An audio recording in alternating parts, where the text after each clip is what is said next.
Isn't it wonderful that Jesus was born a man? Not just any man, but a God-man. And He came to earth to live the perfect life and to become the perfect sacrifice for you and for me. And we rejoice in that great truth that He was born. But what does the Bible say about celebrating His birth? Well, the reality is the Bible doesn't set aside the birth of Christ as something that Christians are to observe. We should rejoice that He was born.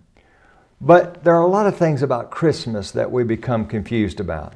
Well, let's think about this for just a moment. This week we're talking about the birth of Jesus and we're taking a little quiz. So let me ask you a question here that you should know.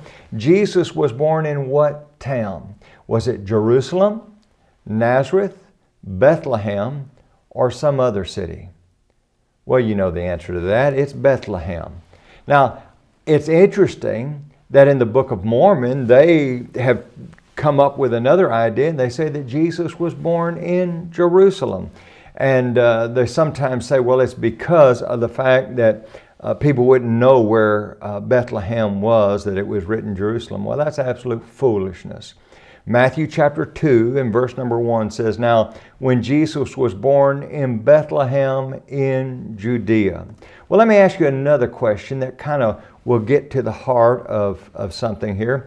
From what area were the three kings that visited Jesus? The West, the East, the Orient, or none of the above?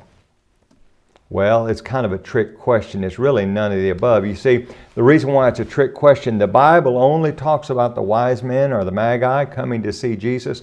The Bible never describes them as kings. It was just a song that was written, and obviously not an inspired song that says, "We three kings of Orient are." But the reality is, we don't know anything about kings coming to visit Jesus. This is just a tradition that people have come up with. And we need to be very careful, and we need to keep in mind it's wrong to go beyond what is written in Scripture. We need to rejoice in the fact that Jesus was born. We need to rejoice in the fact that He lived the perfect life. We need to enjoy life, whatever season it's in, but let's not go beyond what's written in Scripture. Join us again tomorrow for your Daily 180.